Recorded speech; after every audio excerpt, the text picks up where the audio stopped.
ఉప ముఖ్యమంత్రి జనసేన అధినేత పవన్ కళ్యాణ్ పర్యటనలో భద్రతా వైఫల్యం బయటపడిందా?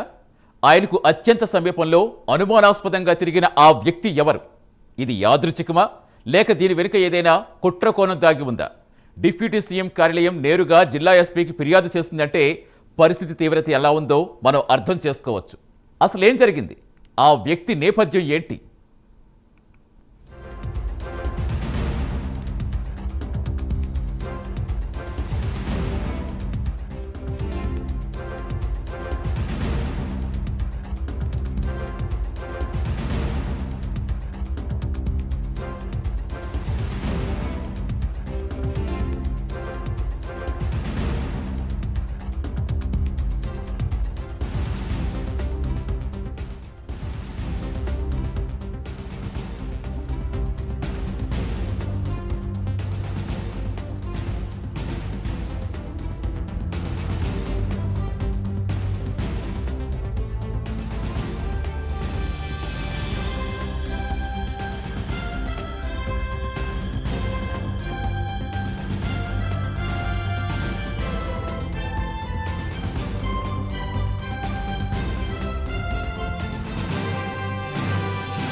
ఇప్పుడు మనం ఇందాక ఒక విజువల్ చూస్తాం.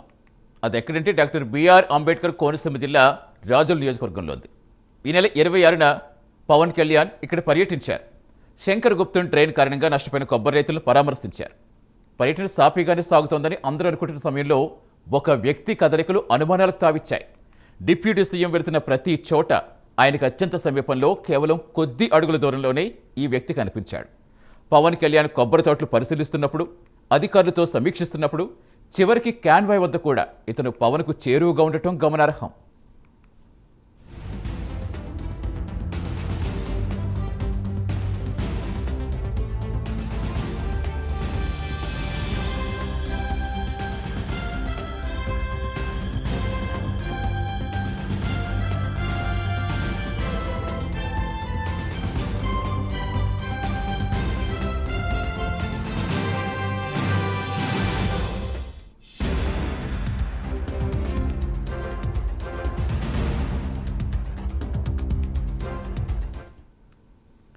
ఇక ఆ వ్యక్తి కదలికలు గమనించిన డిప్యూటీ సీఎం భద్రతా సిబ్బంది, కార్యాలయ అధికారులు వెంటనే అప్రమత్తమయ్యారు.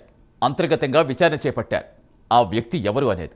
ఆ వ్యక్తికి సంబంధించి మలికిపురం మండలం గూడపల్లి గ్రామానికి చెందిన వైసీపీ కార్యకర్త పొన్నం నరసింహరావుగా గుర్తించారు.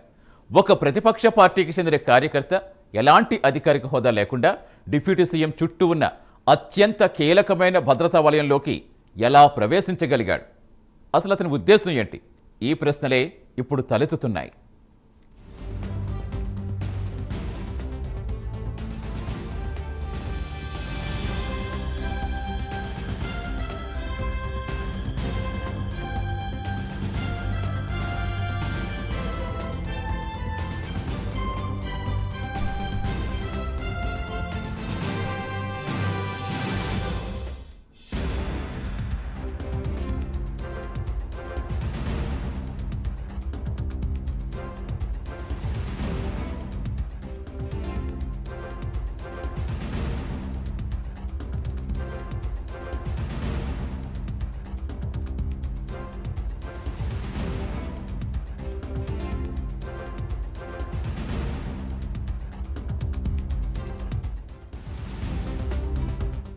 ఇక అతని వ్యవహార శైలిపై తీవ్ర అనుమానాలు వ్యక్తం కావడంతో డిప్యూటీ సీఎం కార్యాలయం ఈ విషయం తేలిగ్గా తీసుకోలేదు. నేరుగా కోనసీమ జిల్లా ఎస్పీ దృష్టికి ఈ విషయం తీసుకెళ్లారు. పొన్నం నరసింహరావు కదలికలపై, అతని కార్యక్రమ పాస్ ఎలా వచ్చిందనే దానిపై సమగ్ర విచారణ జరపాలని కోరారు. ఈ ఫిర్యాదుతో ఇప్పుడు కోనసీమ జిల్లా పోలీసు యంత్రాంగం ఉలిక్కిపడింది.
సాధారణంగా ఉప ముఖ్యమంత్రి స్థాయి వ్యక్తికి మూడంచెల భద్రత ఉంటుంది. ఇంటెలిజెన్స్ సెక్యూరిటీ వింగ్, లోకల్ పోలీసులు, ఆయన వ్యక్తిగత భద్రతా సిబ్బంది. ఈ 3 వలయాలు దాటుకుని ఒక అనధికారిక వ్యక్తి, అందులోనూ ప్రతిపక్ష కార్యకర్త ఎలా లోపలికొచ్చాడు? ఇది ఖచ్చితంగా తీవ్రంగా పరిగణించాల్సిన భద్రతా వైఫల్యమే. దీని వెనుక రాజకీయ కోణం లేదని కొట్టి పారేయగలమా? అధికారంలోకి వచ్చాక పవన్ కళ్యాణ్ దూకుడుగా వ్యవహరిస్తున్నారు. దీన్ని జీర్ణించుకోలేని శక్తులు ఏమైనా ఇలాంటి చర్యలకు పాల్పడుతున్నాయా? ఇది కేవలం ఒక కార్యకర్త అత్యుత్సాహమా, లేక ఏదైనా దురుద్దేశంతో ఎవరైనా పంపితే వచ్చాడా? ఎందుకంటే గతంలో కూడా ఇలాంటి ఘటనలు మనం చాలా చూస్తాం. ప్రజాప్రతినిధులపై దాడులు జరిగిన సంఘటనలు కూడా చాలానే ఉన్నాయి. అందుకే ఇలాంటి విషయాల్లో ఏ చిన్న అనుమానం వచ్చినా దాన్ని తేలిగ్గా తీసుకోకూడదని జన సైనికులు ఆగ్రహం వ్యక్తం చేస్తున్నారు.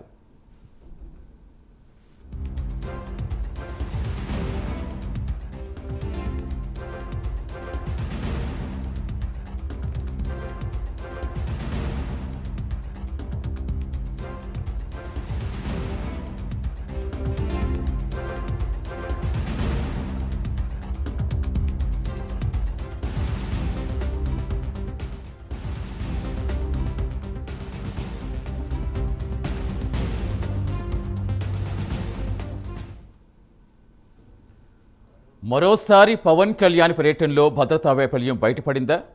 ఇదంత తేలిగ్గా తీసేయగలమా? అసలు ఎలా చూడాలి? దీనిపైదే మనకి విశ్లేషించేందుకు మనతో జాయిన్ అవుతున్నారు సీనియర్ జర్నలిస్ట్